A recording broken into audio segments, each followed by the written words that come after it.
دوستو، آج میں اپنے اس ویڈیو میں تربیت کے نرالے انداز ان کے متعلق 3 ایسے بزرگوں کے واقعات کا تذکرہ کرنا چاہتا ہوں کہ جنہوں نے میری زندگی میں بہت زبردست انمٹ نقوش چھوڑے ہیں، اور آج وہ بزرگ زندہ نہیں ہیں، لیکن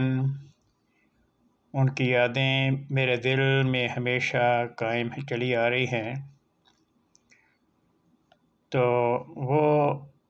تینوں بزرگ ایسے ہیں جن کا تعلق پاکستان سے تھا، اور کافی عرصہ پہلے مختلف وقتوں میں ان سے واسطہ پڑتا رہا۔ تو ان میں ایک بزرگ وہ تھے جو اپنے علاقے میں بہت مشہور تھے، بہت ہی بزرگ دعا گو، حضرت صلی اللہ علیہ وسلم کی سنت پر عمل کرنے والے، نمازوں کے پابند، تہجد گزار، اور ان کا نمونہ بہت ہی زبردست تھا، بہت ہی اچھا اور اعلیٰ نمونہ ان کا تھا۔ تو ان کے پاس مجھے بچپن میں میرے والد صاحب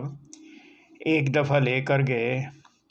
کہ آؤ ان کے پاس چلتے ہیں، ان کو دعا کی درخواست کرنا۔ تو راستے میں جاتے ہوئے ایک بیکری آئی، تو میرے والد صاحب مرحوم نے فرمایا کہ یہاں سے ہم اچھی قسم کے بسکٹ لے کر چلتے ہیں، اور ان بزرگوں کی خدمت میں جا کر یہ بسکٹ پیش کرنا۔ میری عمر اس وقت کوئی 11-12 سال کی تھی، تو والد صاحب نے کہا کہ یہ بسکٹ ان کی خدمت پیش کر کے ان کے لیے اپنے لیے دعا کی درخواست کرنا۔ چنانچہ جب ہم ان کے گھر گئے تو ہم بیٹھے، تھوڑی دیر بعد میں نے بزرگوں کو وہ بسکٹ پیش کیے اور ان کی خدمت میں یہ عرض کیا کہ میرے لیے دعا کریں۔ تو انہوں نے وہ بسکٹ شکریہ کے ساتھ قبول کیا، مجھے دعا دیتے ہوئے، جزاکم اللہ کہتے ہوئے، لیکن اس کے ساتھ ہی انہوں نے وہ بسکٹ پھر مجھے لوٹاتے ہوئے فرمانے لگے کہ یہ بسکٹ، یہ جو تحفہ آپ نے دیا ہے، یہ میں نے قبول کر لیا ہے۔ حضور صلی اللہ علیہ وآلہ وسلم کی یہ سنت ہے کہ جب کوئی تحفہ دیا جائے تو اسے قبول کرنا حضور صلی اللہ علیہ وسلم کی سنت ہے، تو میں نے اس پہ عمل کر لیا ہے۔ اب حضور صلی اللہ علیہ وسلم کے سنت کا ایک پہلو یہ بھی ہے کہ تحفہ قبول کرنے کے بعد وہ تحفہ دینے والے کو اپنی طرف سے تحفہ دیا جاتا ہے۔ تو اب میں یہ حضور صلی اللہ علیہ وسلم کی سنت پر عمل کرتے ہوئے اب میں اپنی طرف سے آپ کو یہ تحفہ دے رہا ہوں۔ تو میں بڑا حیران ہوا کہ بزرگوں نے کیسا مجھے حضرت صلی اللہ علیہ وسلم کی سنت کے بارے میں ایک بہترین اصول بتلایا، ایک طریق بتلایا، اور عملی طور پر یہ بتا دیا کہ دیکھو حضور صلی اللہ علیہ وسلم کی سنت کے مطابق تو میں نے آپ کے یہ تحفہ قبول کر لیا ہے، اور بڑے خلوص سے انہوں نے تحفہ قبول کیا۔ تو اس کے بعد پھر فرمانے لگے اب یہ میری طرف سے تم یہ تحفہ قبول کر لو۔ تو یہ ہے کہ حضور صلی اللہ علیہ وسلم کی سنت پر انہوں نے دونوں طریق پہ عمل کر لیا، اور مجھے بھی آئندہ زندگی میں یہ طریق بتایا کہ دیکھیں حضور صلی اللہ علیہ وسلم کی سنت پر اس طرح عمل کیا جاتا ہے۔ دوسرا، میرے ایک بزرگ استاد تھے، تو میں ان کی بہت عزت کرتا تھا، اور وہ سارے ہی ان کی بہت عزت اور احترام کرتے تھے، اور ان کے دل میں بھی میرے لیے بہت عزت تھی، میرا بھی بہت عزت اور احترام کرتے تھے۔ حالانکہ میں ان کا ایک شاگرد تھا، درمیانہ سے شاگرد، لیکن اللہ تعالیٰ کا کو خاص فضل تھا کہ اللہ تعالیٰ نے ان کے دل میں میرے لیے ایک محبت اور شفقت ڈال دی، اور یہ میں صرف اکیلا نہیں تھا، اور بھی بہت سے تھے جن کے ساتھ ان کا بڑا اچھا شفقت اور محبت کا تعلق رہا۔ تو ایک وقت ایسا آیا کہ کسی معاملہ میں یا کسی غلط فہمی کی بنا پر وہ مجھ سے بہت ناراض ہوئے، اور انہوں نے اپنا بہت غصہ کا اظہار بھی کیا، مجھے ڈانٹ بھی پڑی۔ بہرحال وہ ہمارے استاد تھے، استاد سے ڈانٹ پڑ جائے تو کوئی ایسی بات نہیں ہے کہ وہ انسان محسوس کرے۔ میں نے وہاں سے جب ان کے پاس سے واپس آیا تو اگلے دن میں نے ایک معذرت کا رکا لکھا، تو اس رکے میں یا اس خط میں نے اپنی طرف سے بہت معذرت کی، اور پھر دوسرا یہ میں نے اس رنگ میں اظہار بھی کیا کہ میں نے اس میں کوئی میری غلطی نہیں تھی، بہرحال مجھے بہت دکھ ہوا ہے کہ آپ کو تکلیف پہنچی ہے۔ وہ چونکہ وہ میری غلطی نہیں تھی اور اس کو وہ سمجھ بھی گئے تھے، اور ظاہر ہے کوئی ایسی بات نہیں تھی، لیکن وہ وقتی عمر کے لحاظ سے ان کو پھر غصہ آیا وقتی طور پہ۔ تو اگلے کو 2-4 دن کے بعد مجھے اپنے دو اور دوستوں کے ساتھ پھر انہی اپنے استاد جو ہمارے افسر بھی تھے، پرنسپل بھی تھے، ان کے پاس دوبارہ جانے کا موقع ملا۔ تو میرے دو اور دوست تھے، ہم تینوں بیٹھے ہوئے ہیں، جس کام کے لیے گئے وہ تو خیر اپنی جگہ، تو وہ بزرگ ہمارے استاد اب انہوں نے میرے دل جوئی کے لیے میرے دوسرے دونوں ساتھیوں کو کہا کہ دیکھیں، میں ان کے اعزاز میں کل کھانے کی دعوت دے رہا ہوں، تو آپ دونوں نے بھی ان کے ساتھ آنا ہے۔ میں تو پہلے ہی شرمندہ تھا کہ میری وجہ سے ان کو تکلیف پہنچی، اور میں دوسرا شرمندہ تھا کہ میرے ساتھ انہوں نے بہت ڈانٹا، شرمندہ بھی تھا۔ تو اس کے باوجود انہوں نے میری اس طرح بڑے عجیب رنگ میں میری دلجوئی بھی کی، اور مجھے اس طرح ایک یہ تربیت کے رنگ میں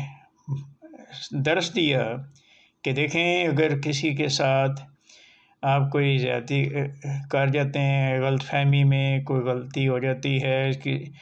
تو وہ اگلے کا دل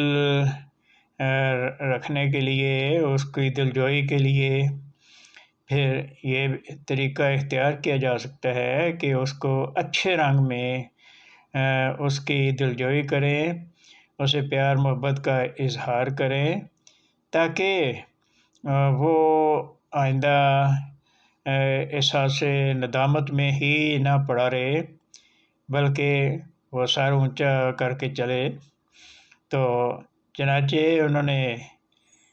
اگلے دن دعوت کی، میرے دوسرے دونوں دوست بھی ساتھ تھے اور بڑے ہی پیار اور محبت سے کا انہوں نے اظہار کیا،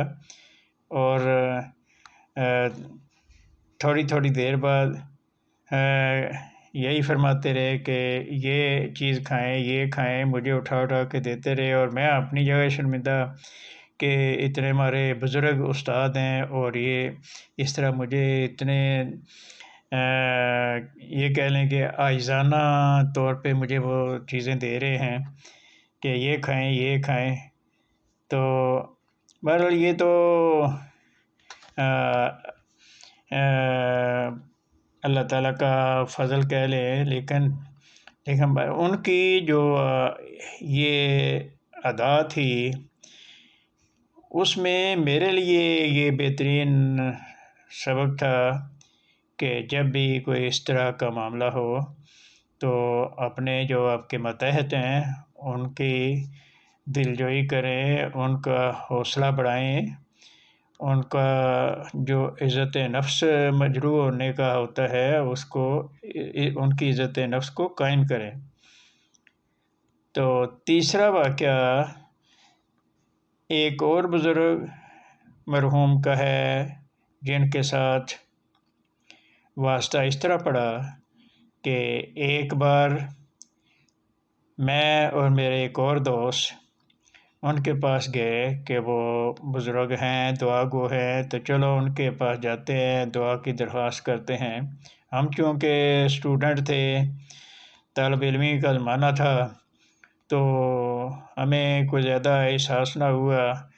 ہم ان کے پاس گئے، ان کے گھر جا کے بیٹھے، ان کو دعا کی درخواست کی، تو انہوں نے ہمیں مخاطب کرتے ہوئے کہا کہ کیا آپ کو دعا کے آداب نہیں آتے؟ اب ہمیں فوراً احساس ہوا کہ اوہو، ہم تو دعا کروانے تو آئے ہیں، لیکن دعا کا طریق تو یہ ہے کہ جب آئیں تو کچھ نہ کچھ نذرانہ، کوئی خدمت،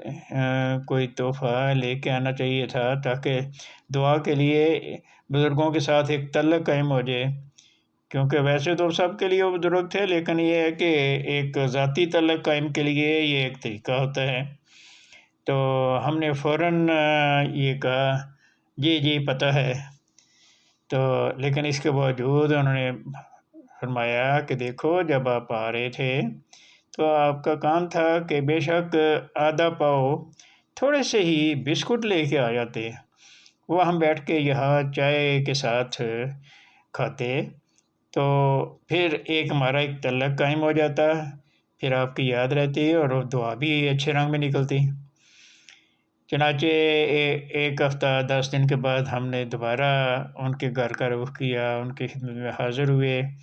اور ان کے پاس بسکٹ لے کے گئے اور دعا کی درخواست کی، تو فرمانے لگے ہاں اب ہوئی نا بات، اب دعا بھی نکلے گی، کیوں؟ اب ایک تعلق قائم ہو گیا ہے۔ تو یہ چونکہ بزرگان کے جو سلسلہ چلتا آ رہا ہے اس میں یہ نظر آتا ہے کہ جب بھی کوئی مرید، کوئی ضرورت مند کسی بزرگ کے پاس جاتا تو وہ کچھ نہ کوئی بے شک معمولی سا تھوڑی سی چیز ہی وہ تحفہ لے کے جاتا اور دعا کی درخواست کرتا، تو اس طرح ایک تعلق قائم ہو جاتا ہے۔ تو یہ ضروری ہے کہ جب بزرگوں کے پاس جائیں تو ان کے پاس کوئی نہ کوئی نذرانہ بالکل معمولی سا بھی ہو، بے شک اپنے حساب سے انسان کو چلتے ہوئے اگر لے جائے تو بے شک 1 درجن کوئی کیلے لے کے چلا گیا، آدھا کلو سیب لے گئے، کوئی چیز لے گئے اور ان کی خدمت پیش کی ہے اور دعا کی درخواست کی ہے، تو چونکہ باقی سارے لوگ عام ہوتے ہیں، لیکن جب کوئی اس طرح ان کی خدمت میں کوئی نذرانہ پیش کرتا ہے تو اس کے نتیجے میں ان کے ساتھ ایک ذاتی تعلق قائم ہو جاتا ہے، اور پھر وہ دعا کے لیے بھی ان کے ذہن میں رہتا ہے تو وہ ضرور دعا نکلتی بھی ہے۔ تو یہ میرے ساتھ 3 ایسے بزرگوں کا مجھے ان سے واسطہ پڑا اور جن کے تربیت کے جو انداز تھے، نرالے انداز نے مجھے ہمیشہ کے لیے متاثر کیا ہے۔ تو آج بھی ضرورت اسی چیز کی ہے کہ بچوں کی تربیت کرنے کے لیے جو بڑے ہیں، والدین ہیں، بزرگ ہیں، وہ ہمیشہ ایسے رنگ میں ان کی تربیت کریں کہ ان کو ایسے رنگ میں نصائح کریں، عملی طور پہ بھی، کہ جو ان کی زندگی میں ہمیشہ یاد رہے، ان کو بوجھ نہ محسوس ہو بلکہ پیارے اور نرالے انداز میں کرنے چاہیے۔ اچھا، اگلی ویڈیو تک کے لیے آپ سے اجازت چاہتا ہوں۔